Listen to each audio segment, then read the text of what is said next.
চন্দ্রিমা ভট্টাচার্য হচ্ছেন মমতা বন্দ্যোপাধ্যায় মুখ্যমন্ত্রী থাকাকালীন সবথেকে বেশি দপ্তর যদি কারুর কাছে থেকে থাকে ইনক্লুডিং ফিনান্স, সেটা চন্দ্রিমা ভট্টাচার্য। তিনি ফিনান্স ছিলেন ঠিকই, কিন্তু তিনি বলেছেন একটা সইও সই শুধু করেছেন, কিন্তু কি বাজেট হবে তিনি জানতেন না। সেদিন বলেননি কেন?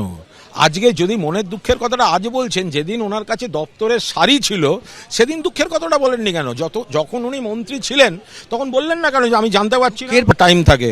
দুঃখ পাওয়ার হচ্ছে যতক্ষণ নেত্রীর প্রশাসনিক বা বিভিন্ন নেত্রী পাওয়ারে আমরা সরকারে আমরা সমস্ত পাওয়ার ক্ষমতা আছে তখন দুঃখ চেপে থাকতে হয়, আর যখন নেত্রীরা দেওয়ার ক্ষমতা নেই, যারা যারা এই সময়টা নোক দাঁত বার করছে সেদিকে থাকলে এখন দুঃখটা প্রকাশ করা যায়। মমতা বন্দ্যোপাধ্যায়ের যে সমস্ত পদের দায়িত্ব দিয়েছিলেন চন্দ্রিমা ভট্টাচার্যকে, সেই সমস্ত পদ থেকে চন্দ্রিমা ভট্টাচার্য তিনি ইস্তফা দিয়েছেন। যেরকম রাজ্য সভানেত্রীর পদ থেকে ইস্তফা দিয়েছেন, তারই পাশাপাশি দলের হয়ে বিভিন্ন ব্যাংকের সই করার দায়িত্ব থেকে তিনি ইস্তফা দিয়েছেন। কমিশনে দলের দায়িত্বপ্রাপ্ত স্বাক্ষরকারীর পদও ছেড়েছেন চন্দ্রিমা ভট্টাচার্য।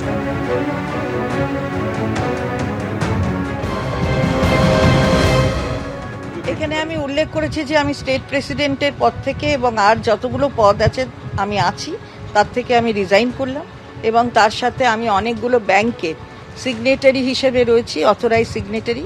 আমি সেইগুলো ব্যাংক থেকে authorise signatory all India Trinamool Congress সহ অনেক রিলেটেড আরও কতগুলো সংস্থা তারও আছি, সেগুলোর থেকে আমি উইথড্র করছি।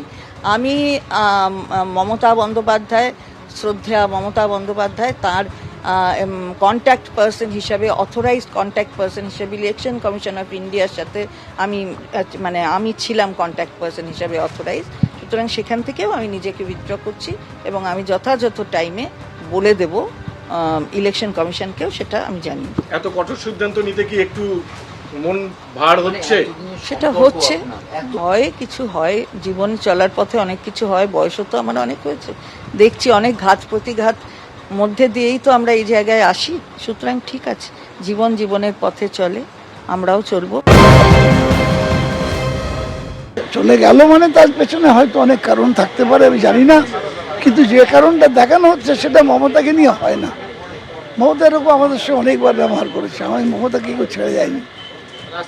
আমি মমতার থেকে অনেক বড়, অন্তত 12 বছরের বড়, এরকম ব্যবহার করেছে অনেকবার আমাদের সঙ্গে, কিন্তু মমতাকে ছেড়ে যায়নি। কার চুল এলোমেলো তাতে কার কি এসে গেল? মৃতদেহের চুল ছিঁড়ে মৃতদেহকে হালকা করা যায় না। তৃণমূল নির্মূল। তৃণমূল জামানার বাজেট নিয়েও চাঞ্চল্যকর অভিযোগ করেছেন চন্দ্রিমা ভট্টাচার্য। তিনি বলছেন যে আমার সঙ্গে আলোচনা করে যে বাজেট হয়েছে এমনটা নয়, আপনারা যখন জেনেছেন তার কিছুক্ষণ আগে আমি জেনেছি। আমার মুখ্যমন্ত্রী যেভাবে নির্দেশ দিতেন সেইভাবেই আমি করেছি।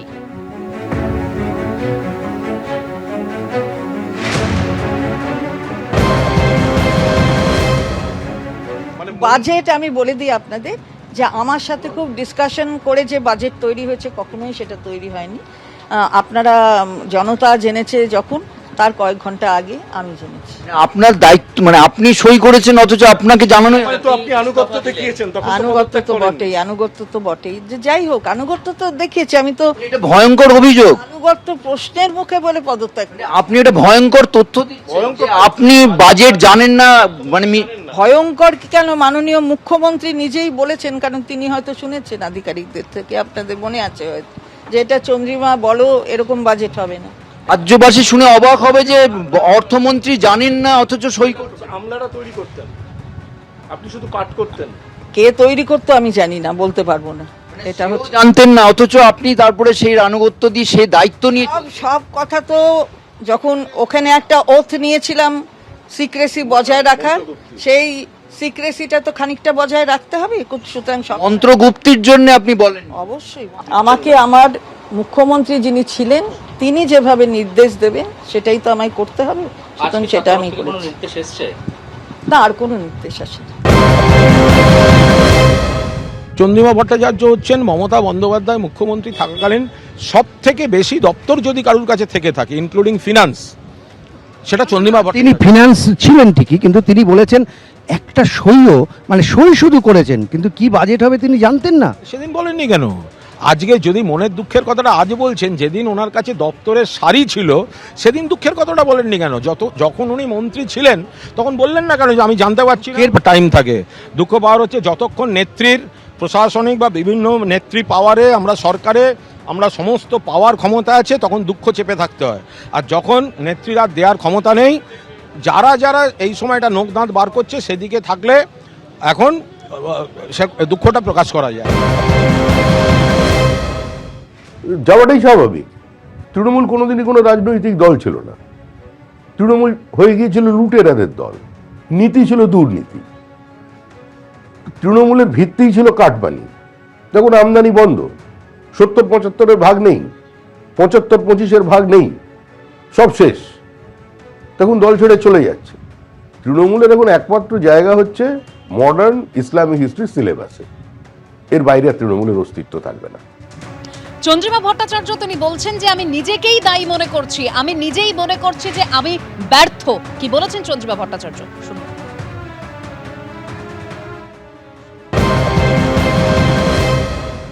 কালের নিয়মে যেখানে নিয়ে যায় পথ সেখানে যেতে হয়। কালের যাত্রার ধ্বনি শুনিতে কি পাও, তারই রথ নিত্যই উধাও। সুতরাং সেটা আমাদের মনে রাখতে হবে। সেটা যেখানে যেদিকে নিয়ে যাবে সময় বলে দেবে। আপনারাও দেখবেন, সবাই দেখবে, আমিও দেখব, আমাকেও কাল কোথায় নিয়ে যাচ্ছে। যে আমার নিশ্চয়ই লোকে দেখেছে যে আমার অনেক ক্ষমতা আছে, আমার অনেকগুলো দপ্তর, কিন্তু সেই দপ্তরে আমার নিজস্ব মতামত নিয়ে আমার দপ্তর কতটা চালাবার ক্ষমতা ছিল সেটা নিশ্চয়ই আমাদের শ্রদ্ধেয়া মমতা ব্যানার্জি তিনি নিজেও জানেন, এবং এটা আমার বলার দরকার নেই। কুণাল বাবু কি বলছেন সেটা নিয়ে আমার মতামত প্রকাশের কোনো জায়গা নেই। ওনার সব কথার উত্তর তো উনি নিজেই দিয়েছেন। কেন দপ্তর সামলেছেন, কেন সামলাননি, কোন দপ্তরে ছিলেন, কোন দপ্তরে ছিলেন না, কোনটায় হাফ প্যান্ট ছিলেন, কোনটায় বারমুডা ছিলেন, তো সব প্রশ্নের উত্তর ওর কাছে পাওয়ার পরে আর আমার কাছে নতুন করে একজন আরেকজন ছেড়ে চলে গেল।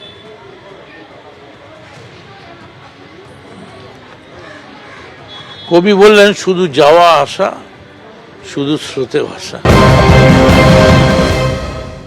যেসব শব্দ উনি ব্যবহার করেছেন সেটা খুব চিন্তার। এই নিয়েও তদন্ত হওয়া উচিত।